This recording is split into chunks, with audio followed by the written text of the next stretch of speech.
still watching a special series by Channels Television reflecting on the year 2024. Now, the foreign scene in Nigeria was very busy in 2024. We saw a lot of travels and visits, MOUs signed for trade and businesses.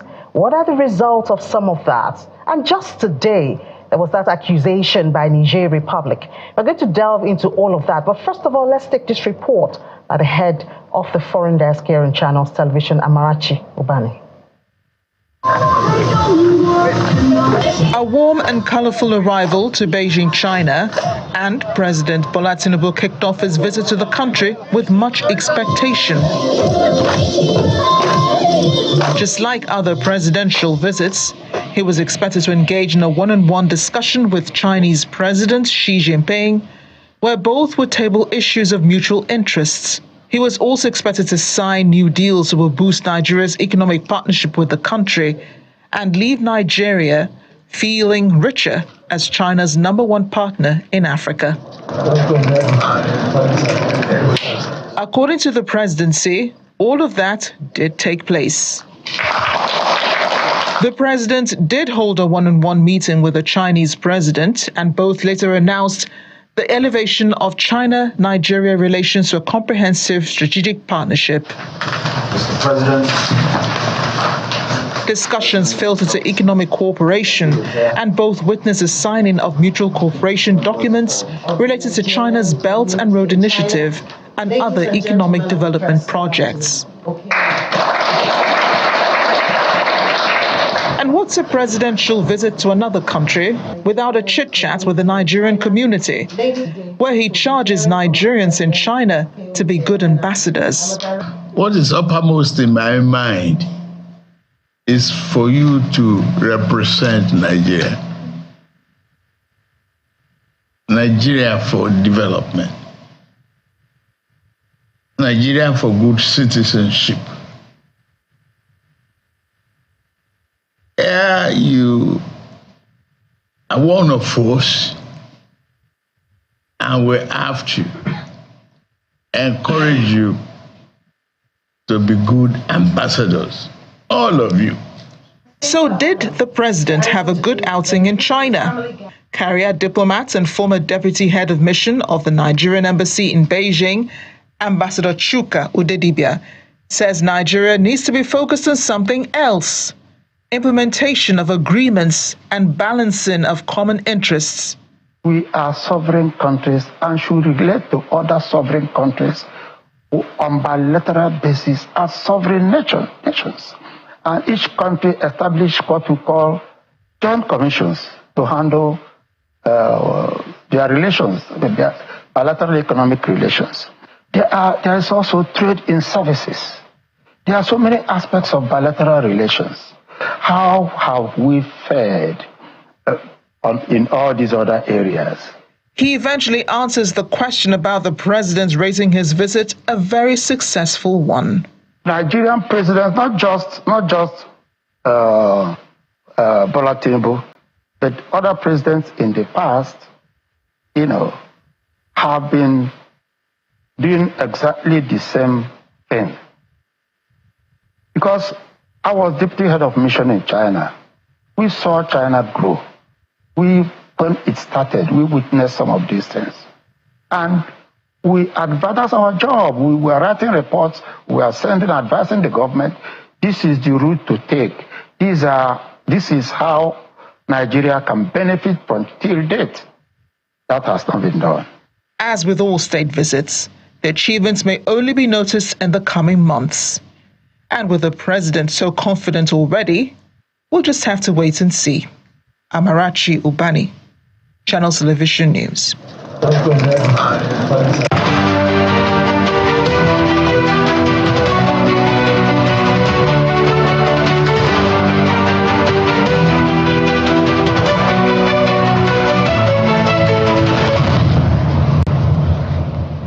And we do have Amarachi right here in the studio. Amarachi, it's good to have you. After putting that report together, at the end, you said that the benefits will be seen in the coming months. This was in September. I wonder if it's too early to expect benefits.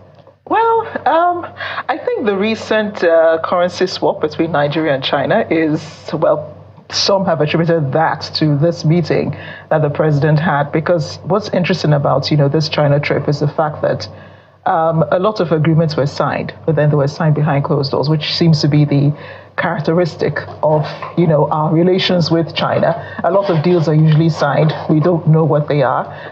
They give, an array of, agreements that were put together by the two countries, but nothing specific. We don't really hear about anything specific until much later.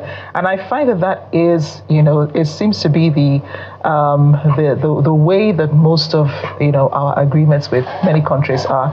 They usually but sign. the currency swap. I don't know if Nigerians are going to celebrate it. We had it first in 2018. Yes, we did. How much benefits did we see from that? That's, make us celebrate the second phase. So I was in China again in August, and interestingly, we met with one of the leaders of the summits, the groups that arrange all of these things, and he was saying, look, the problem is Nigeria has a few problems it needs to iron out. When those problems are ironed out, then we can go back to what it was before. Because we asked that question, why the currency swap deal was, taken off the table. And they said, you have to fix these things in your country first before. And they also said that they needed to have more honesty, from our leaders. But did he tell you those issues have been fixed before bringing up this second part? He said those things needed to be fixed. Okay. At that time. I think we have our panel also joining us. I could ask you tons of questions myself on this, but hey, I'll be putting you on the spot, and I think I still want you to live a good life. Let's ask some other subject matter experts, who have joined us for this conversation. Ambassador Lawrence Obishakin is with us this evening. He's in conflict management, has a PhD in Indiana. He is an expert in international diplomacy, and he's also an expert in disaster prevention and management. Thank you for joining us this morning, Ambassador. Thank you. You're welcome. We also have Ambassador Ayola Olukone, who is a former High Commissioner of Nigeria in Australia. He's also a former DG of NACIMA, Nigerian Association of Chambers of Commerce, Industry, Mines and Agriculture. He's with us along with Ademola Oshodi, who is SSA on Foreign Affairs and Protocol to President Tinubu. Gentlemen, thank you for joining us this evening. You're welcome. Okay. Thank you very much. I feel highly honored to be part of this discussion, and it's good to see my dear brother, Ambassador Obishakin, on this call. Oh, great. So thank you so much, Ambassador Lukani, the erudite ambassador. Thank you so much, my brother. Yeah, it sounds to me like the party is starting. But before you start the party, let's take on some of the issues that have been raised here by my colleague Amarachi, particularly the one that concerns trade and investment. You've also heard here, and you are not unaware. And let me ask you, Ambassador Obishakin, some questions around this whole currency swap thing. Should it be celebrated? Amy doesn't think so, or she has questions as to whether or not Nigerians will celebrate. Is there anything to celebrate from that? Ambassador's on mute. Ambassador Obishakin, that's for you, sir. Okay, thank you so much. The image is not even there now. We can hear you. Please go ahead. We can hear you. Please go ahead. Yes, we can hear you, Ambassador Obishakin. Ambassador Obishakin, we can hear you. Please go ahead. Okay. All right. While we wait to secure that, we have, of course, Ambassador Olukone, who is also, well, he's in the business space as well. So, yes, thank you very much, sir. Yes, sir. Go ahead.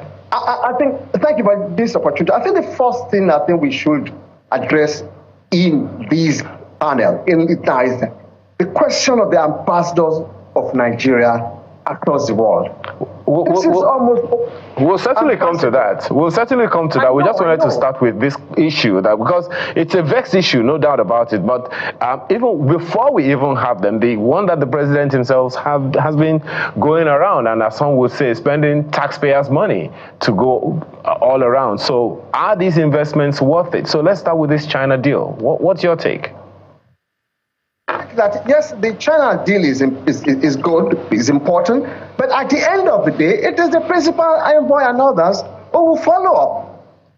Honestly speaking, I had the opportunity to have served as the Nigerian diplomat and ambassador outside, and also the Director General of the Nigerian Association of Chambers of Commerce, Industry, Mines and Agriculture. That's why I'm saying it's the other side of the coin. Yes, the deals are good, but we need to have our ambassadors on ground to be able to effectively, principal envoy, that is very key. And that's why we're saying that it is now time. I think a list of ambassadors should be submitted to the Senate for ratification. It's becoming too late. That's definitely an issue to be addressed. But when in 2018, when this initial currency swap was initiated, we had ambassadors, substantive ambassadors in China, between China and Nigeria. So how much impact did it make at the time? That's the question. And why should Nigerians celebrate it now? You know, I'm very fond of the saying of Mario Cuomo, a former governor of New York, who says that you campaign in poetry, but you also govern in prose.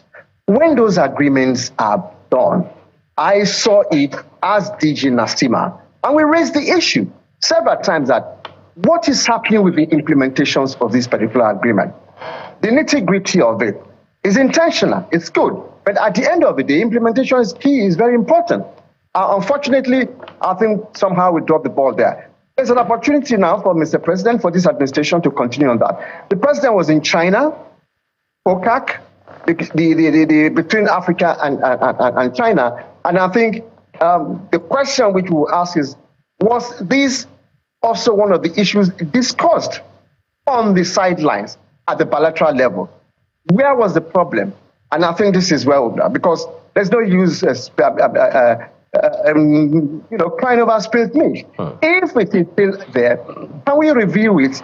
Can we continue? Only the insiders, of course, in Mr. President's foreign policy structure and support will be able to see something about that. I guess Mr. Oshodi is an insider, so you should be able to tell us, Mr. Oshodi, even when Amarachi spoke, she did say that when she had a one-on-one interview or conversation with some of the Chinese, they said there are some things that need to be fixed if we really want this to work. So do we know if these things have been fixed? Do we have the right people? Ambassador just talked about getting the right people along before anything is signed. Are we following the right path to ensure that this is a workable agreement and not just on paper? Well, thank you. I believe that the president is the right person, and that is where he's taking the country. You cannot base his administration on previous administration and the errors or lack of action they've taken. The president is very intent on what he wants to achieve. He's very aggressive about it, and you cannot, I refuse to believe that because things didn't work out in the previous administration, therefore we're doomed for another challenge in this time. So it's a different sheriff in town. And I think we should be aware of that. He's very much serious about closing deals and the reforms. He's not going to put the country through this very painful reform and not see through, whether it's a swap deal with China or the Total deal with France, or even ensuring that the multilateral agreements we have that would ensure our security and bilateral arrangements is put in place. So I can only state clearly that there's a new person in charge, and we cannot base what we had in Nigeria to what we have now. And regarding the swap deal has been an ongoing matter for a while, as you mentioned. The only difference now is that when President Bola Tinubu went to China with the invitation of the Chinese leadership, he ensured that not only did he put things in place for this swap deal, it also put the things in place for bilateral assistance, loans and infrastructural agreements that in the next few months will be announced. Bola Tinubu has ensured that his travels, his meeting with these world leaders, not only provides development and financial assistance, but also security. Without security, we can't even talk about any swap or any other business. That will take Nigeria forward. So it's very important that we all recognize the fact that there's a different person that has tremendous amount of purpose, boldness, and as you know that because the reforms have been rather painful. This foreign policy also follows that same approach: bold, purposeful, and ensuring that deals are closed. He's the best deal closer we have right now. I mean, we talk about the ambassadors not being in place, which is obviously not a great thing to have, not to have ambassadors. But I can assure you that with the president's intent and purpose, the ambassadors will only just supplement what he's already doing. So, yes, the ambassador thing is really an important issue, okay? It's something I've also discussed a number of times on several fora on Channels TV. We've gone more than a year without ambassadors present in our various missions around the world. So how exactly, and I think I understand where Ambassador Olukani was coming from, you have to have, the right people pushing these deals who are working on, the dotting the I's, crossing the T's, and looking at the modalities and looking at the agreements and being sure that these things are beneficial to Nigeria. What exactly is going on with the appointment of ambassadors? I'm asking you, Mr. Oshodi, because you are the closest we have right now to the Minister of Foreign Affairs. What exactly is going on with the appointment of ambassadors? How are we going more than a year without the appointments of, these very important officials at various missions? And the president is still making his trips around the world and, signing deals and doing all of these things, and there is no follow-up. The ambassadors are coming, but the most important thing we have realized the fact that the things are being put in place for the ambassadors and the high commissioners. We have charge d'affaires that have been sent to the missions. We've had consul generals that have been sent, more of a prelude to the ambassadors arriving. The missions, the foreign missions, are not in great state. The president inherited, missions that were not in great shape. So those things also have to be put into shape and prepare for the ambassadors and their families and dignitaries, diplomats, etc. So it is something that the mission, the president and its administration is focused on. And as much as the ambassadors are key, I want to clearly state that, with even the last administration, without giving excuses, took 20 months for them to put ambassadors in place. And, so we need to focus on what is the man on top and his purpose and how he can actually drive his agenda. It's a different person, and we need to recognize that. So I believe in the next few weeks, there will be a pronouncement for the ambassadors, and the steps will be taken with the Senate and accreditation to put them in place in the various missions around the world. Looking forward to that. I will be looking forward to that if my colleagues are not to put you on the spot on that. I want to speak to Ambassador Bishake, and that's because you are former ambassador to Niger, so you fit the bill on this one. The recent accusations by the Nigerian junta leader, Abdurrahman Tijani, saying that Nigeria is collaborating with foreign partners to destabilize his country. We know where, the history of this is coming from, and that's because after he took over last year, the Nigerian president, Bola Tinubu, was one of the first to condemn the coup in Niger. He was also the voice of ECOWAS when it came to what decisions were going to be taken on Niger. So what exactly do you think, he's out to gain in this? And I ask this question because Niger is our neighbor.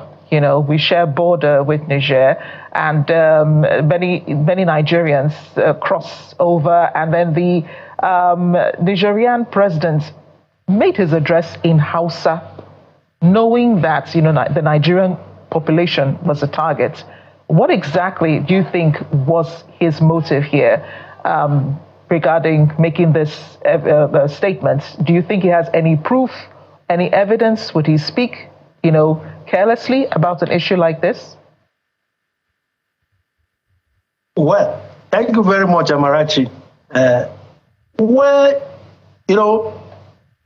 Niger is in a difficult position now. Niger is fighting a nuclear power country, the former colonial power. So, and at war, all is fair. They are pulling out of ECOWAS, and there are threats that they must have been feeling. But I think out of every rumor, there must be some strands of facts. Nigeria needs to be careful in its utterances regarding its neighbors. Because in international relations, you can change your trading partners, but you cannot change your neighbors, especially when these are neighbors with which you share common ethnic groups. The Hausas are there, the Fulanis are there. Some Niger people even regard themselves as Nigerians because of the empire, just like Benin and most of our neighbors. These borders, artificial borders, drawn only by the colonial powers and not by our people. In the minds of our people, the Hausa man, the Katsina man still sees Niger as part of his own country. Nigeria as part of his own country. But I think I will advise caution here. And we should not be seen as fighting for the colonialists. Nigeria is a father figure. And in Yoruba, there's a proverb that says, the father that is not irascible, easily annoyed, will have the highest number of children under him. We are the chair. We are the 75% of the economy of West Africa. It should not be during our time that the sun will set on this empire that has taken the Treaty of Lagos in the days of Yakubu Gowon, of Nyasimbe, Yadema, Kereku to build. It should not be during the time of our own president that it will scatter. And as a diplomat, as a former Nigerian ambassador to a neighboring country, I will say when the battle drum of France, of Europe, is saying, kill me dead, it's time to kill me, you better begin to dance it slowly and quietly. Because in the very end, we all come back to be Africans. Ambassador, there are tons of questions on the issues that you've raised. In fact, we have so many other questions around, bilateral relations, trade, debt management and all. But at the end of the day, it comes down to the people. And I like the question that Amarachi asked you because it talks about speaking to a vulnerable population. Do you see a marriage or a very thin, or do you see any gap at all between our foreign policy, particularly to a neighboring country like China, like Niger, and the people? Ambassador, Obishaken, that is to you. Do you see that? Do you see a gap, or do you see a very good communication between the government, our bilateral language, our ambassadorial diplomatic language, and the people, particularly on the borders, to whom these issues are directly addressed? Go ahead, sir. What my colleague, Ambassador Olukane, has said, and Olukane has said, is very pertinent here. We need principal partners who can go everywhere. You see, as a former Nigerian ambassador to Benin Republic, at 7 a.m., 6 a.m., I could go to President Yayiba Boni. We speak together in the same language. You understand? There's a limit to which a chargé d'affaires can go. But obviously, Nigerians and Niger, Benin, Cameroon, we are by far closer than what we are seeing now. We should not allow gaps. Our people should. There are other ways of planning. There are various planks of diplomacy. Sports, culture. Our people we used to have with Niger the traditional wrestling competition. And when the former diplomatic channels seems to be blocking up, we use the emirs. We have this cultural link. There are some Niger people that will listen to the emir of Katsina because it's their own emir. It's just like the Oni of Ife or the Alaafin for you're going to Benin Republic. They will bow down before him and kowtow to him. So I think Nigeria needs to use better, all the channels. We should fire on all cylinders when it comes to, I don't mean war, when it comes to, getting closer, cultivating, that's the word, as the famous, French, author says, il faut cultiver son jardin. We really need to cultivate our people because these are our people. At the same time, we have so many, factors that we can use. There are ways of talking to these our neighbors, other than open diplomacy. And my professor says that, look, when you want to punish a country, you take him to multilateral diplomacy. We shouldn't be using multilateral diplomatic channels first to deal with our neighbors. We are bilateral, and that's what's unique, that we, Nigeria, is a neighbor to Niger, to Benin, to Cameroon, to Equatorial Guinea, to Chad, first and foremost, than France, than the UK. All right, Ambassador. All right, Ambassador. I'll just go to Ambassador Lukani, because things like this has stopped Africa from maximizing the potentials. We've talked about having ECO as ECOWAS. We haven't seen that, it hasn't seen the light of the day. We have AFTA now that's supposed to help us maximize the potentials on the continent. How do you think Nigeria can go beyond these sentiments, so we maximize the resources on the continent? The world believes the future is in Africa, and yet Africa is not looking inwards. How can we maximize the resources on the continent beyond sentiments such as this? Well, thank you very much. I will speak against the background of my own experience, not just as a former High Commissioner to Australia. I'll also speak, of course, as a former Director General of NACIMA, who was involved in the discussions and implementation of the AFCTA itself. And it is important for us to take it from the perspective that the regional organizations, the regional economic communities are key and very important. That's why we need to strengthen it. And that's why it is so sad that we are seeing the unraveling of the ECOWAS. Let me give you a practical example. We have a Federation of West African Chambers of Commerce. I serve as coordinating DG at the time for the Federation of West African Chambers of Commerce to bring in the private sector together, to be able to implement the AFTA, like you said. Because the AFTA is an agreement between countries, but it is the private sector that will, of course, implement it. So that's why we need to bring in the private sector in this particular area. As far as the question of the AFCTA itself is concerned, and like I said, we had the Federation of West African Chambers of Commerce, which was helping to see if it can implement that. So we need to see what can do in terms of members of the AFTA is going to be implemented by the private sector. And practical example, when I was Director General NACIMA, a lot of companies who wanted to trade and take advantage of the ETLS, ECOWAS Trade Liberalization Scheme, came to join the association so that they can be able to have access. So that is one area, because at the end of the day, now that we are saying the private sector is key, implementation is very key, that is what we need to do to be able to empower those countries. And so our regional organizations, economic organizations, your ECOWAS, your SADC, your East African must. So what we should do is at our own level to see what we can do to implement that. And a lot of SMEs are also supposed to be involved. A lot of people, especially at the national level, don't know anything about the FCTA. This is part of the problem. And this is where the subnationals, the respective states, comes in. When I was serving as Director General, we went around the states to be able to sensitize them. Because even when you're talking about the question of foreign policy implementation too as well, the subnationals have roles to play. We must conscientize them. We must let them know they have importance. Like, for example, if you look at some of the countries, President Tinubu has done well in terms of going abroad to bring in foreign direct investment. When they come back, take, for example, I was reading somewhere recently, I saw some outfit that was signed in an agreement. I think either it was in Cross River State or another one in Kwara, then in Ogun State.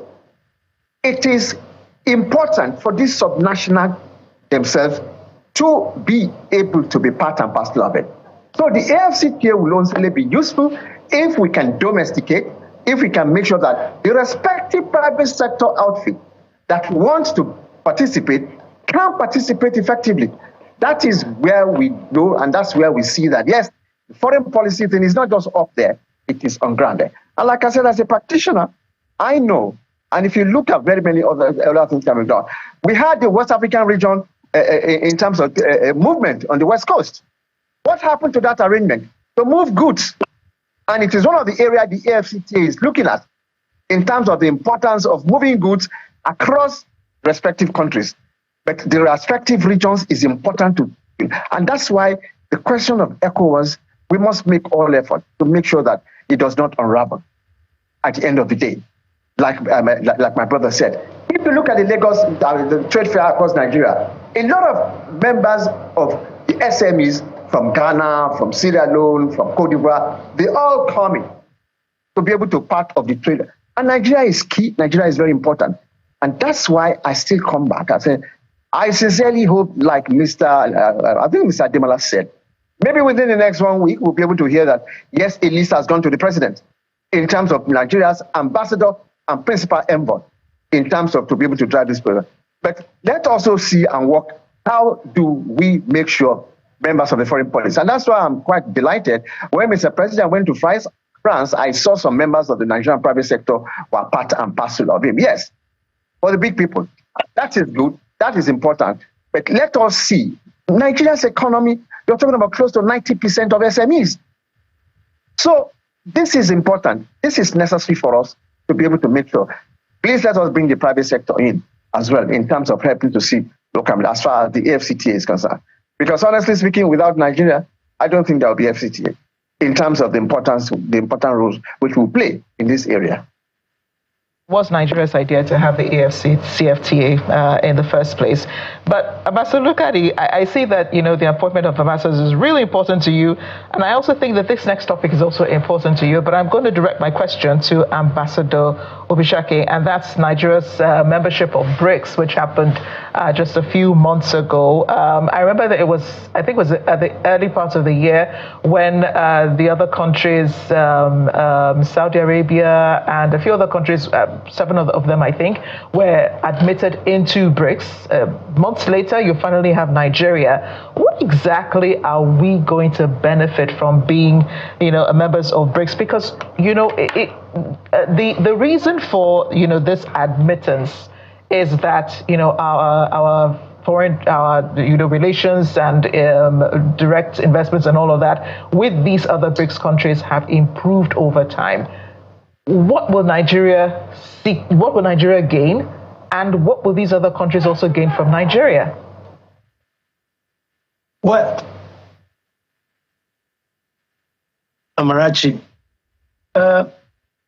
multilateral organizations have formed with objectives in the minds of those who formed them. BRICS started with Brazil, started with India, started with Russia, started with South Africa as the only African country.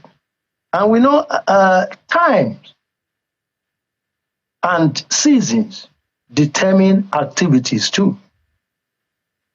At this time, when it was formed, there was a high debate on the dominance of the dollar. And we know what has happened to dollars. The US were weaponizing the dollar, sanctions, freezing, assets of other countries. And now, the world is changing. You know that I just read somewhere, I stand to be corrected, that Saudi Arabia is putting its membership of BRICS on hold. Because these things, countries don't just take actions, mature countries, they're not colonized. We look at our interest. Is it in our best interest to go BRICS? I think Nigeria has always been a very active member of non-aligned movement. And India is a member, and China too.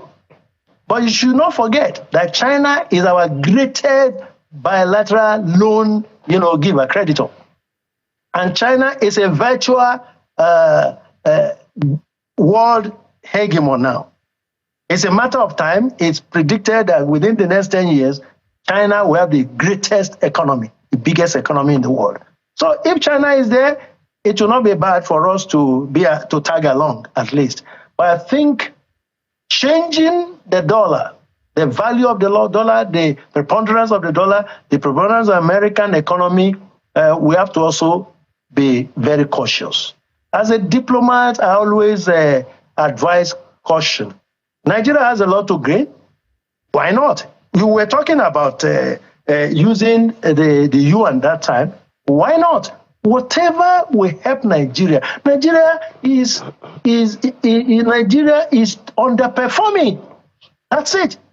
Remember that the Nigerian defense industry and that of Brazil were formed the same year, 1962, if I still remember. Today, Embraer, I flew down to Abuja, it was Embraer aircraft that they were using. So where is that Nigerian aircraft, made in Nigerian aircraft? So for you to know, my mindset and what all patriotic Nigerians are feeling, that look, that Nigeria has been crawling far too long. Since 1960, it is time, I said it before, it's time for the world to begin to purchase Nigerian cars, Nigerian aircraft. So whatever will take Nigeria, if it means joining BRICS or blocks or whatsoever, for the average Nigerian to have better standard of living, for Nigeria to begin to achieve what is expected by Africa and the world of it. At the time, in the 1950s, they said Nigeria might be helping the UK. What has happened to that dream? So I think it's good, but caution. With caution, we are non-aligned.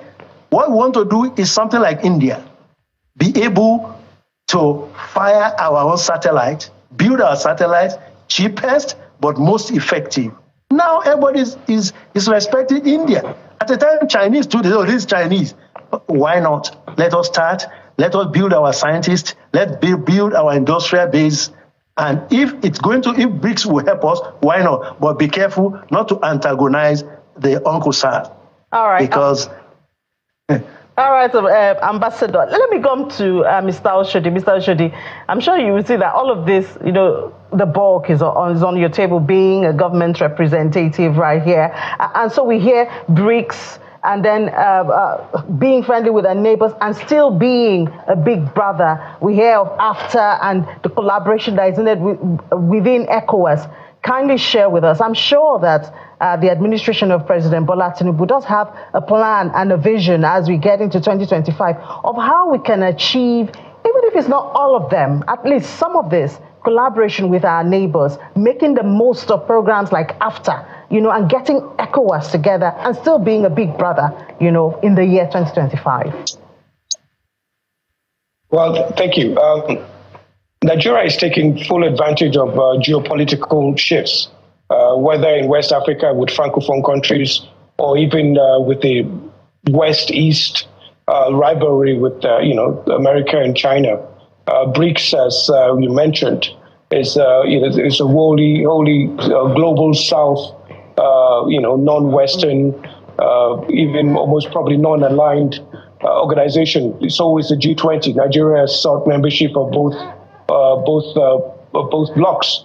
So we're taking advantage. We understand how the global power base is shifting, whether it's West Africa, as I said, the West African countries of Mali, Burkina Faso, Niger, even Chad, and we're hearing now even Senegal are shutting their doors to a certain extent on their former colonial master, France. Nigeria and France have seen it mutually beneficial to come together for economic reasons to further their interest. We also have, France being a major investor in, Nigeria's oil and gas space with the Total Energy. So it's, I believe the president has seen, is aware of advantage Nigeria can take here, and is ensuring that even with the AFTA with the African Union's pride and joy, economic liberalization. President Bola Ahmed Tinubu is also taking steps to ensure that it's not only we signed up to it, it's also enacted. So that's the next stage. And also we talk about the ECHO, which, my dream and passion is that it becomes like a Euro in West Africa. Obviously, with the challenges we're having with the Sahel countries, it looks far-fetched. But Nigeria's leadership in West Africa, in Africa, will in many ways help this case. And the intention of a president that is very focused on reforms, not only domestic reforms, but foreign policy, ensuring that our foreign policy is not just an idealist. I think Nigeria has moved away from it. Idealist doctrines of fighting for independence or fellow African countries, or ensuring that Africa fights colonial traces, but also ensuring that our interests, our economic interests, is also put in the front. So you would see in the next, as the years go by, our foreign policy being an extension of our domestic policy, what we will intend to do. It's you can also go ahead. I was going to say that, look, Channels Television will be holding you to your word, particularly Amarachi Ubani. I can assure you of that. But let me take this to Ambassador Lukani. If we are to review our foreign relations in the year 2024, what are the adjustments you would suggest that we need to make that can help launder the image of Nigeria? Because the dust hasn't quite settled on the comments of Ms. Badenoch in the UK and a number of other people who have said one thing or the other about our country, even Nigerians or non-Nigerians saying one thing or the other. So if you would suggest a review of how we have gone in the year 2024, what are the things we need to adjust as a country, be it in terms of foreign policy, foreign relations, debt management, whatever? What are the things that you think we need to review in the year 2025 if we are going to have it better by this time next year?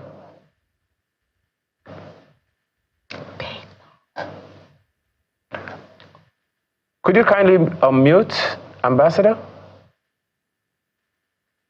Okay, I don't want to reinvent the wheel and say what, of course, has been said before. We had a clear-cut indication that the administration of this policy, the foreign policy, is on a 4D diplomacy.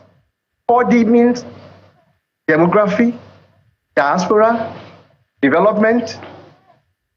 I think we must effectively implement that. We have a roadmap, and I commend the administration for this.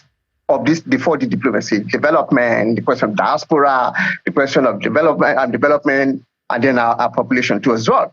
So effective implementation of our 4D diplomacy is key, to be the heart of the matter, and should be a matter of the heart for us. And in this scheme, that particular scheme, of course, to fly the flag, appointment of ambassadors is key and very important as far as that is concerned. I thought I should say that. In one word, the 4D diplomacy to be a matter of the heart, and the heart of the matter for us in terms of implementation. Two, in context of the National Action, in terms of the AFCTA, we have a National Action Committee on AFCTA, on the AFTA. We have somebody who's been involved with it, in person of Segun Awolowo. We have a minister who also worked with the private sector in terms of implementation of the AFCTA, in person of Dr. Jumoke Uduwole. These will be one of the key areas which would to speed up and also have deep dive in terms of it. The National Action Committee on the FTA goes around the country.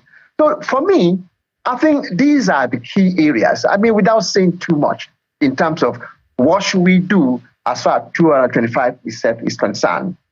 Demography, the 4D diplomacy, the question of the AFCTA, then ensure that our National Action Committee works so that we can take along with us the subnational. The foreign policy does not end only in Abuja. Does not end in Abuja. A peaceful action of the NATCOM, National Action Committee on Small Arms and Light Weapons, effectively taken, will let all of us sleep well across our country. Will reduce the crisis and problem of insecurity because of the illegal arms in circulation. So I think I'm quite clear in terms of your question, and I think what I think should be done in terms of the question. I don't think there should be any review. We have an action plan already in terms of the diplomacy itself. Implementation, and making it a matter of the heart is one of the things I think we should do. And bring along, of course, members of at the subnational level. And I think it's quite yes, I think it's a good place to take it. I want to believe that Mr. Demola Oshodi has taken some notes. Possibly we won't take it to the president. Thank you so much for that. Gentlemen, it's been an honor having you, a privilege having you all on this panel this evening, having this conversation with us, reviewing the year and also focusing on the year ahead. Ambassador Ayola Olukoni, former Nigeria's High Commissioner to Australia, thank you so much for your time. We've also had Ambassador Lawrence Obishaki, who has a PhD in conflict management in Indiana, USA. He's also a former ambassador of Nigeria, as well as Mr. Ademola Oshodi, who is SSA on Foreign Affairs and Protocol to the President. Thank you so much, gentlemen, for your time this evening. And it's been quite a time, right? It's been quite, the thing with foreign policy is that you can never finish having a conversation. It's ongoing, and it happens every day. So you continue to have the conversation about it. Right now, we're talking about Niger. Tomorrow, some other issue will come up, and that will add to our end-of-year review. And that doesn't make your own business issues easier. I wanted to say, she said that foreign issues, even before you think of outside your border, we started with food. That's first. You ate. That's why you're able to come in. So economy takes precedence. But everybody and everywhere. If you talk about health, it's also important. It's another area we're going to review. In our series, to talk about education, talk about infrastructure. Don't even talk about power. Electricity. No, don't talk about power. Don't even go there. That's so people will have power to watch. No. That's not. We have batteries on our phones. Guys. Come on, and generators. Don't be. After all, PMS is cheaper now. Yes, it's getting cheaper. So there's something to celebrate about 2024. All the filling stations are selling at the... As I was saying, it's cheaper. Can you celebrate something for a second? Let's celebrate that. Thank you so much. For a second, yes. Right. This is the first in the series, as we told you earlier, year of reflection and renewal. Have a wonderful rest of your evening. Don't forget, the news at 10 is up at 10. I'm Aya Makinde. I'm Ini John Mekwa. And I'm Amarachi Ubani. We'll see you tomorrow.